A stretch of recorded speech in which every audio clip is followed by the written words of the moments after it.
History remembers him as the unstoppable force of the East, Genghis Khan, the unchallenged warlord whose armies thundered across continents. But what if the most terrifying part of his empire wasn't forged in open battle? What if the real horror unfolded in silence, hidden behind tent walls, veiled in the smoke of conquest, and buried beneath centuries of fear? This isn't the story carved on monuments or sung by chroniclers. It's the unspoken chapter, the one that history hesitated to tell.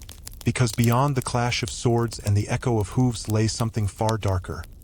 A war waged not on land, but on flesh and on dignity itself. Before we begin, make sure to subscribe and let us know in the comments which city you're watching from, because what you're about to hear will forever change the way you see one of history's most feared rulers. They called him a conqueror, a unifier, a visionary. But to those who fell beneath his shadow, Genghis Khan was something else entirely.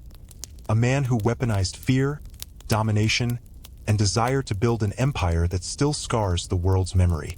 Behind the roar of his cavalry and the burning of cities, an unspeakable truth lingered. A truth that historians still whisper about with unease. The wives of his enemies were not merely spoils of victory. They became living reminders of defeat, trophies of humiliation, forced to bear the weight of their husband's downfall. This was not a conquest for land or gold. It was a conquest of bloodlines, an act so intimate, so brutal, that even now, it shakes the foundations of human history. When the Mongol hordes descended upon a city, death came swiftly for the men. Their bodies were piled high, their skulls arranged as warnings to any who dared resist. But for the wives, the widows, and the daughters left behind, death was not the worst fate. To Genghis, taking a rival's wife was not an act of lust. It was an act of domination, a declaration that no man, no king, no empire could ever escape his reach. "Your line ends with me," he seemed to proclaim. "Your legacy will bear my mark." Chroniclers spoke of women paraded before him, their cries swallowed by the cheers of soldiers and the clash of armor. Titles meant nothing. Beauty meant nothing. Innocence meant nothing.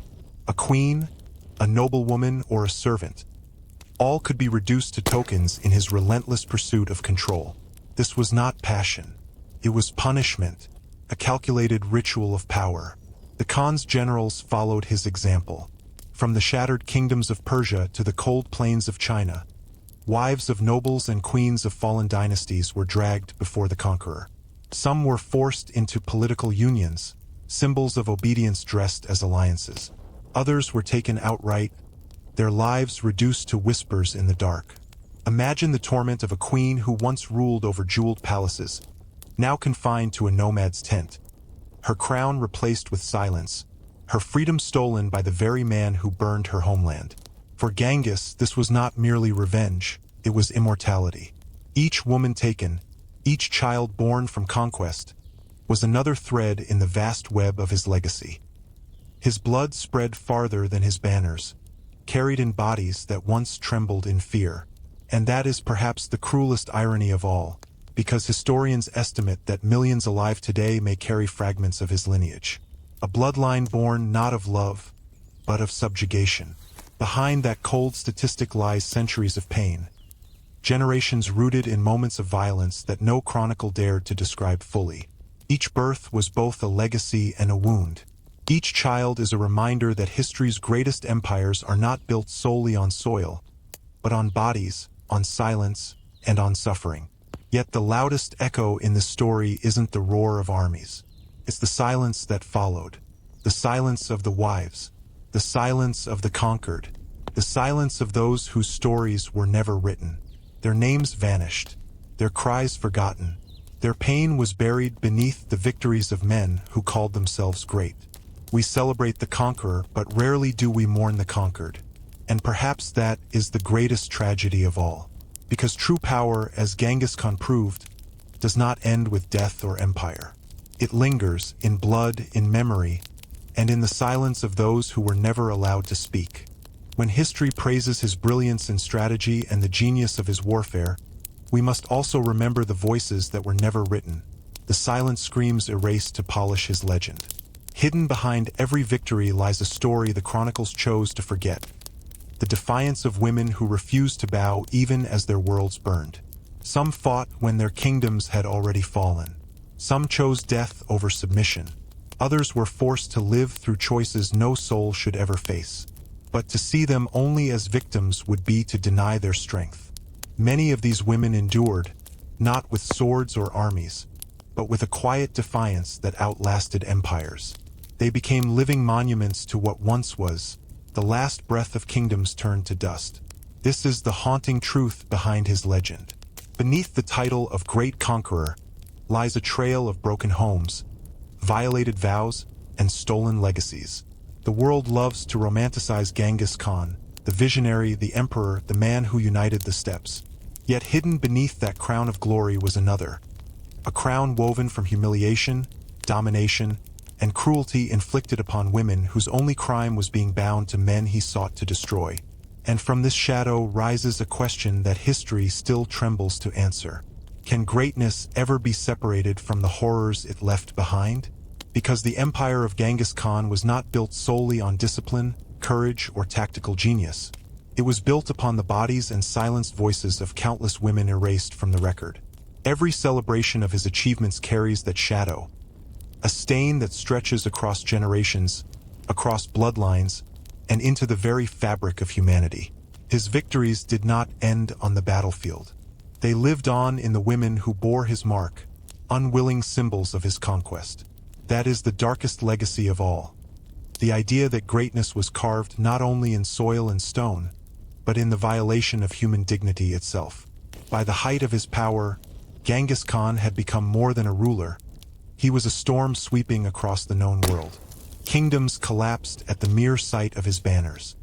His name alone sent men fleeing, not just in fear of death, but of something worse, what awaited the women they loved once the Mongols arrived. The stories whispered among survivors told of horrors beyond imagination. When a city defied him, the men were slaughtered without mercy, their heads piled as monuments of terror. But the wives, the queens, the daughters of generals and rulers were torn from the ruins, paraded before the conqueror, and claimed as spoils of his vengeance. For Genghis, they were more than women. They were living messages carved into the flesh of dynasties. His declaration was simple, brutal, and unforgettable.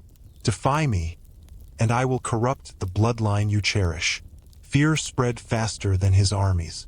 Cities surrendered before the first arrow was loosed, not from military defeat, but from the dread of what would come after, the fate that awaited their women. In the aftermath of conquest, the palaces once gilded with gold became chambers of despair. Fires cast flickering shadows over marble floors strewn with bodies. In the center, the wives of the fallen knelt, stripped of jewels, of titles, of dignity. Genghis would sit among his generals, his eyes cold and unblinking, watching as captives were brought before him. What he saw in them was not beauty, but power, the humiliation of his enemies reflected in their trembling forms. Pleas for mercy often met silence. Rank, youth, or grace held no weight. In claiming them, he erased their husbands forever, not just in body, but in legacy. These women became the silent architects of his empire, unwilling participants in a campaign that rewrote the bloodlines of nations. Through them, his power seeped into generations unborn. That is why Genghis Khan's name endures not only as legend, but as a curse. Because what he did to the wives of his enemies was not mere conquest. It was a violation transformed into a weapon, a strategy of fear and submission that outlived even him. The world continues to glorify his brilliance, his discipline, his empire that stretched from the Pacific to the Caspian.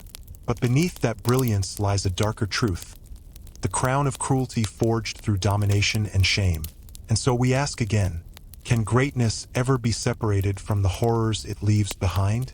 Every time history celebrates his triumphs, it also carries the echo of what he did to the women who fell beneath his rule. A shadow that lingers through blood, through whispers, through time itself. If this story made you see history in a way you've never seen before, if it shook something deep inside you, then don't stop here. Hit that like button, subscribe, and turn on notifications because there are more forbidden stories history tried to bury. And tell us in the comments, should Genghis Khan's legacy be celebrated, or remembered only for its cruelty.